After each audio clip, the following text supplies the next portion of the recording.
Ladies and gentlemen, on behalf of the Hall of Fame Committee, it's my pleasure to welcome all of our honorees, their guests, and friends to the induction of the 7th class of the Kansas City Golf Hall of Fame. I want to begin by recognizing the other members of our committee. First, my good friend and co-conspirator, a member of the Missouri Golf Hall of Fame, Jack Garvin. Martha Linscott, a multiple-time qualifier for USGA events, winner of the Kansas Women's Mid-Amateur this year, and the Mid-Am and Senior Women's Player of the Year. Past president of Central Links Golf, Greg Dunn, 2020 Hall of Fame honoree and longtime general manager and head professional at Heritage Park Golf Course, Rob Wilkin, executive director Doug Habel, and to several of you, several other members of the Hall of Fame who are here today, a special welcome to you. This is a labor of love for all of us on the committee. And unfortunately, we only get to do it every other year. Back in 2012, the Kansas City Golf Association was celebrating its centennial. And the Hall of Fame Committee was one part of our recognition of 100 years of serving golf and golfers in this area. The goal then, as it is now under the banner of Central Links Golf, is to preserve our past and honor the accomplishments and contributions of those who laid the foundation for the game we love today. This year's class is a continuation of the standards we have set to make the Kansas City Golf Hall of Fame a cherished honor. As you can see from the list of the 24 previous honorees in your program, it's not the Hall of Pretty Good. It's not the Hall of Longevity. It's not the Hall of Friends and Buddies. It's the Hall of Fame. So without further ado, Greg Dunn is going to introduce Tom Pernice Jr. and his family.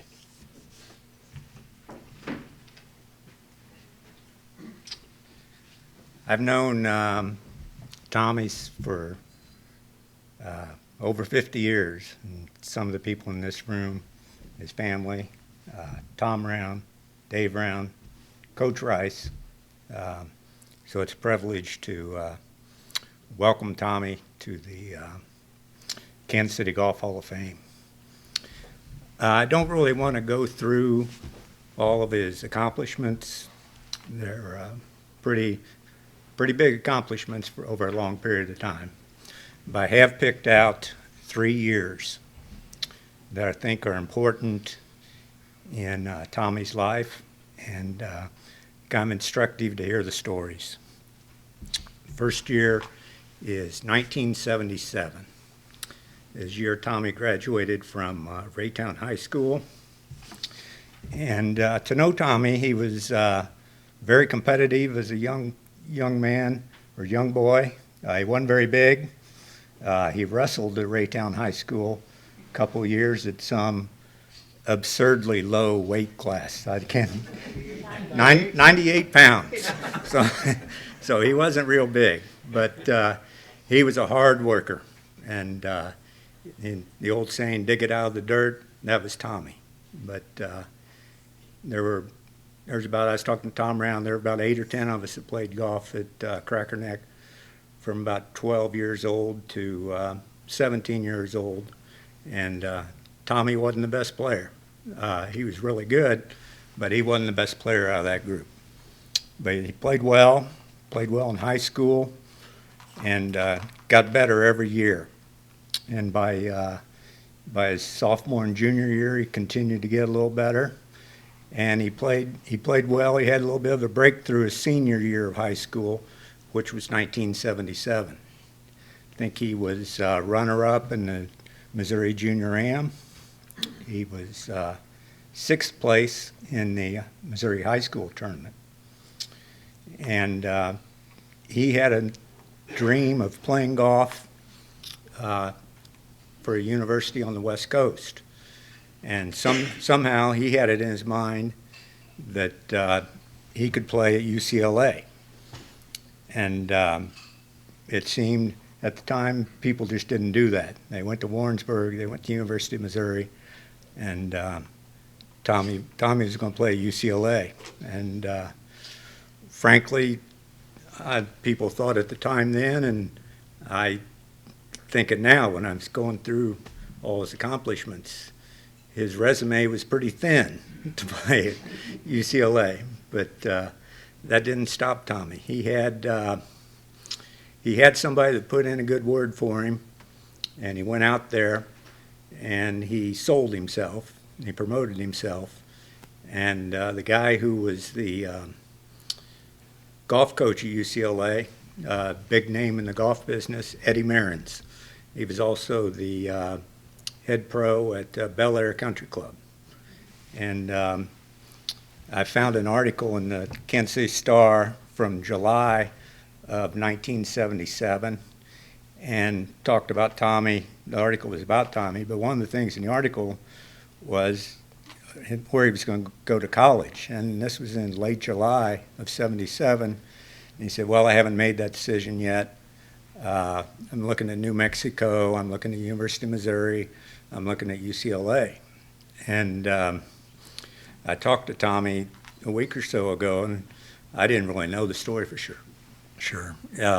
Tommy did qualify for the U.S. Junior that year and made match play and won a match, which was, I believe, really his first tournament on the national level. And he showed he could compete on the national level. And I said, what happened? And he said, well, Eddie Merrins took a liking to me, and he said, you can come play. He said, but I've only got a half scholarship for you. And then he said, you're going to have to caddy at Bel Air Country Club. And when I talked to Tommy, he talked to me more about caddying than he did playing golf. He really enjoyed it, and he met a lot of people. And he wanted me to mention he has a longtime friend, Peter Ueberroth, who baseball commissioner, head of the Olympics in L.A. That's a longtime friend, lifetime friend of Tommy's from his caddying. So that I don't think Tommy would have achieved all he did if he didn't get that accomplished to play at UCLA. And it was a good decision for Eddie Merrins.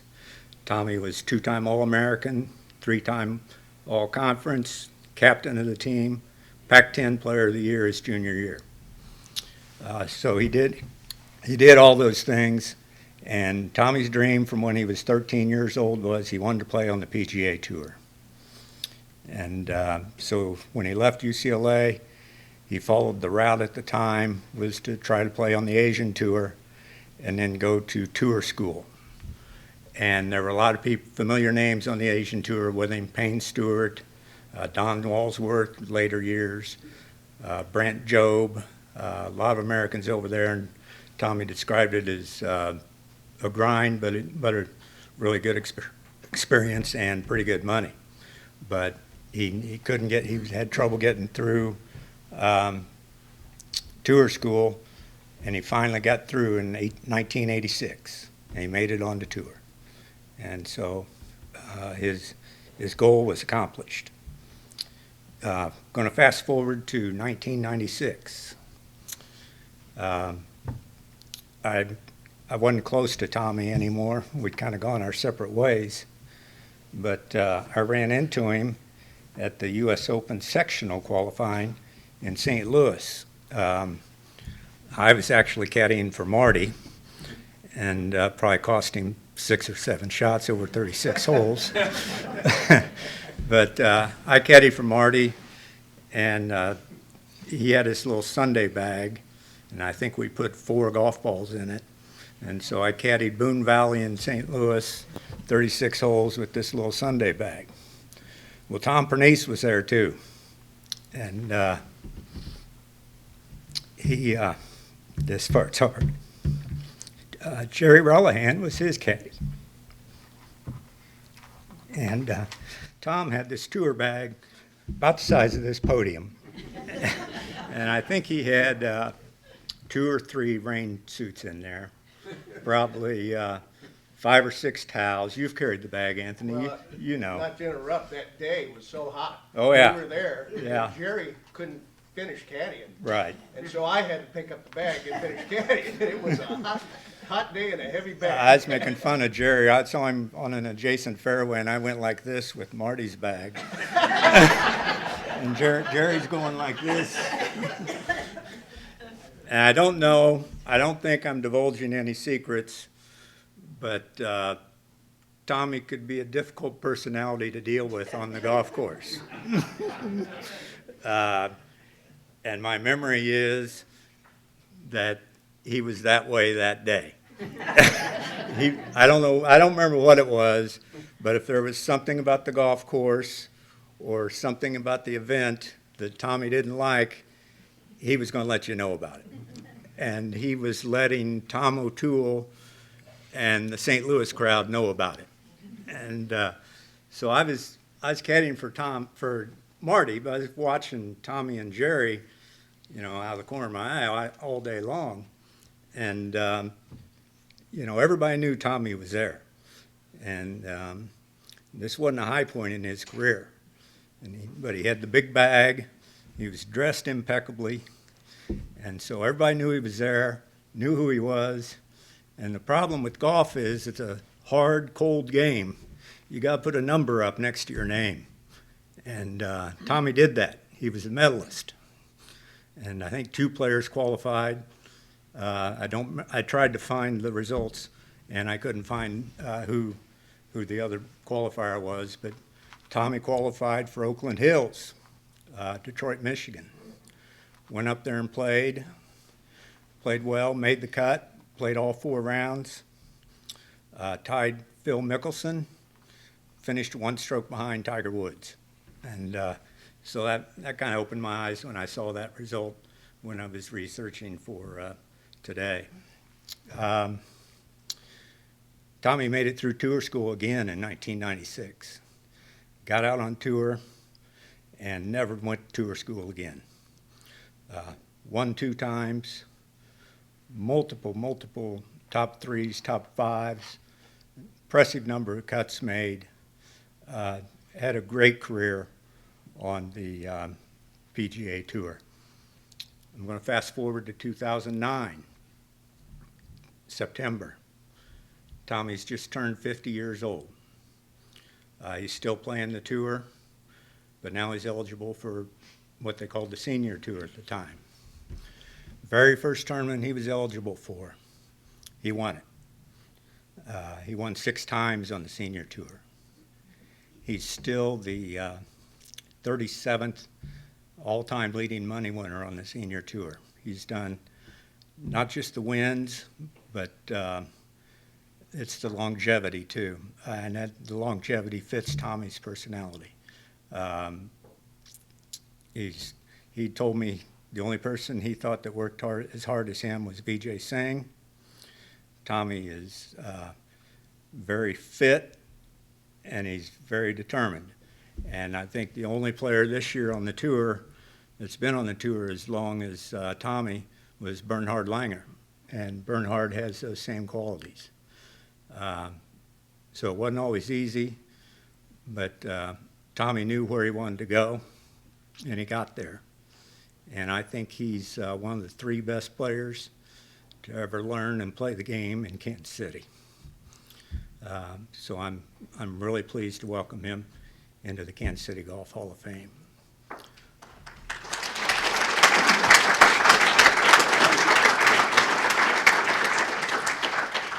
Unfortunately, Tommy plays in a tournament every year at Pebble Beach. Is it a member or is it a professional event? But anyway, Pro-Am. And the notice was a little short for him this year, but he was disappointed he couldn't be here. But I had a nice conversation with him, and his brother Anthony is going to accept the award on his behalf. Thank you, Jack. Thank you very much. Good afternoon, everyone. I'm going to just read a letter here. On behalf of my brother Tom, we'd like to express our great sincere gratitude to the Kansas City Golf Association for this incredible honor. Tom is truly humbled to be recognized in this way. Tom's passion for golf ignited early on. Inspired by the legendary Tom Watson, he dedicated himself to the game. The Kansas City Junior Golf Association played a pivotal role in nurturing his talent, provided him with numerous opportunities to compete in tournaments and learn from experienced players. Tom feels very strongly about the junior golf program as it is invaluable. They inspire young boys and girls to dream big and to aspire to reach the highest levels of the game, just as he and Tom Watson did. The Kansas City Golf Association has done so much for countless golfers like Tom. It's an organization that fosters a love for the game and provides a platform for aspiring golfers to reach their full potential. Thank you again for this honor. Appreciate it.